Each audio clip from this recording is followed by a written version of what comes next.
Hi everyone, I'm Tom Slivick and welcome to TSPN's News for today. Let's take a look at our headlines. Amador County joins California, Nevada employees in unfair labor strike against AT&T.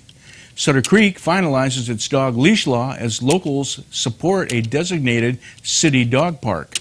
Coast-to-Coast RX cards saved Amador County customers more than $1.1 million and counting over the 3-year term of the partnership. AT&T workers start a 2-day walkout strike claiming unfair labor practices.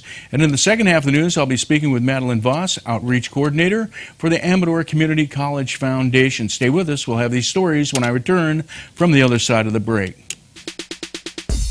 You're watching Amador County's local television network, TSPN. Well, hi everyone and welcome back. About 10 Amador County Communications Workers of America, Local 9417, were on strike Tuesday afternoon against AT&T, participating in a 2-day walkout on claims of unfair labor practices. Local 9417 steward Roy Harrison, who works at the central AT&T office in Jackson, said the walkout is due to wireline workers being without a contract in place since April and management not coming to the table with any meaningful negotiations. Harrison was standing outside the AT&T corporate yard on South Highway 49 with about 10 workers from Amador County. He said about 20 people were on strike in the Amador yards and only about 3 locals crossed the picket line, so it was a pretty good percentage in support. Quite a few retirees were coming by, grabbing a sign and hanging out. Harrison said it was a statewide walkout. Managers were filling in, and he was not sure if the strike would affect phone service. Local 9417 includes workers in Sonora who were also striking. The CWA hotline said CWA Districts 9 and 1 were on strike against AT&T West and AT&T East, and it was a strike regarding unfair labor practices under the auspices of the National Labor Relations Board. It's a nationally sanctioned strike, which means it's not simply another job action. All rules and responsibilities for the union and members are in full force and effect. The hotline said after filing more than 20 unfair labor practice charges, we can no longer tolerate the company undermining our legal rights while they stonewall us at the bargaining table. It instructed workers to report to picket duty Tuesday and Wednesday at their normal work time. CWA, a union organization, said the union called an unfair labor practice strike and are off the job and on picket lines across California and Nevada. CWA represents approximately 18,000 workers at AT&T West. It said employees maintain and repair the fiber and copper networks over which regular telephone and cellular telephone signal travels. They repair and install residential and business telephone systems, install AT&T's video product, and provide customer service and sales to AT&T's customers. AT&T announced the strike Tuesday, saying the West contract covers more than 17,000 wireless employees in California and Nevada, and the East contract covers more than 3,000 wireline employees in Connecticut. AT&T said a strike is not in anyone's best interest, and it's unfortunate local union leaders chose to take this action, especially considering we have already reached agreements with union leaders in other contracts where employees perform the same type of work. It said in total, AT&T has reached agreements covering nearly 48,000 wireline employees. Sutter Creek City Council voted 5-0 to adopt an ordinance requiring that dogs be on leashes on Monday, August 6th, as dog owners spoke in support, but also said they wanted at least a part-time city-designated dog park. Dog owner, Argonaut High School Vice Principal Julia Sutter wrote a letter to the council asking for ordinance rule changes.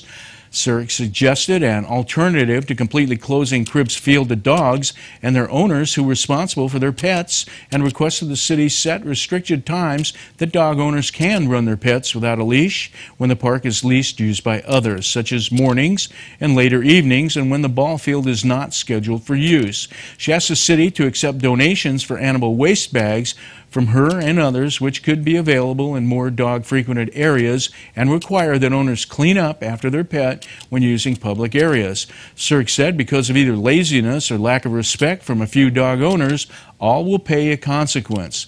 Christy Patrick, also a dog owner, said, "You're asking us to look for some place that it is allowable." She was there because someone told her the leash law was under consideration and violations carry a $100 fine. City Attorney Derek Cole said ordinance language would permit the city manager discretion to impose regulations for not allowing dogs in certain parks and could be interpreted to allow the city manager to designate the allowing of dogs at certain times. Cole said, "I believe the authority would exist and that discretion is built into this authority." Councilman Tim Murphy said they had not heard any opposition to the leash law, which was necessary because the cooperation thing was not working. He said, "People may say my dog doesn't bark, or worse, that this is the first time he is bitten, but the city needs the leash law." He agreed, leaving the ordinance as written and allowing Sean Rebay, city manager, the ability to designate a ball field as a dog park sometimes. Mayor Linda Rianda said one dog owner told the council she would get a committee together to try to find an area to locate a dog park.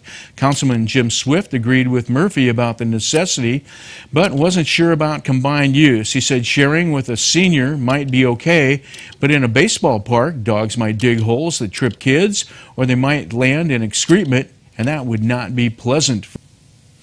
Amador County in June marked the 3rd anniversary of the Coast to Coast RX discount card program and more than $1.1 million saved by customers using the card in Amador County. Supervisor John Plaz, who proposed the program 3 years ago, wrote about the benefits of it in a June 21st letter posted on the Coast to Coast site. He saw it as a way for public servants to provide a vehicle for constituents to have access to affordable health care services while reinvesting in the community. In the public-private collaboration, he said, supervisors endorsed the free discount card, offering our residents easy access to discounted rates on thousands of prescriptions and on health care services, diabetes supplies, and even pet medications.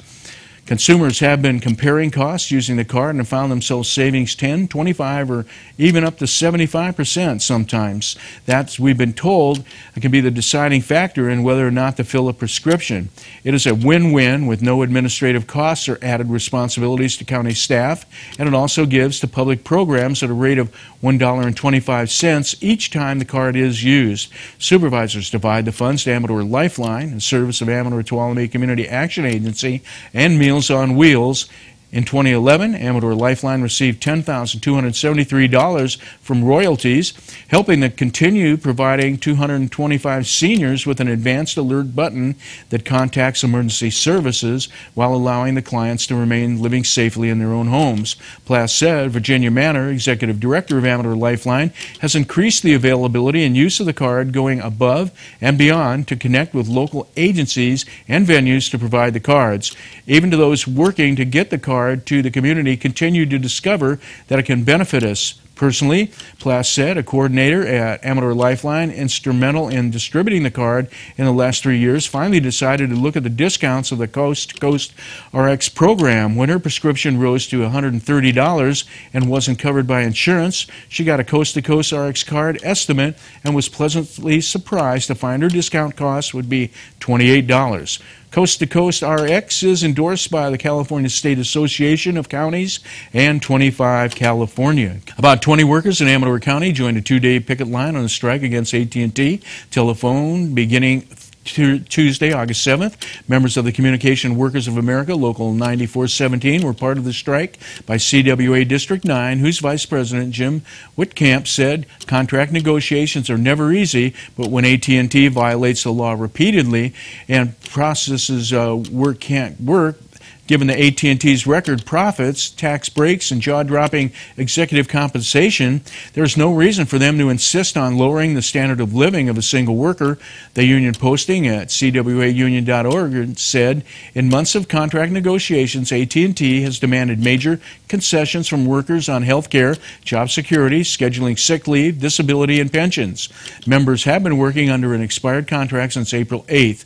The union alleges AT&T violated provisions of the National Labor Relations Act by denying workers right to engage in protected concerted activity and by implementing unilateral changes without bargaining. Workers are especially angry about AT&T's abrupt, unannounced changes in working conditions for the U-verse video technicians and for management threats to discipline for wearing union stickers and buttons.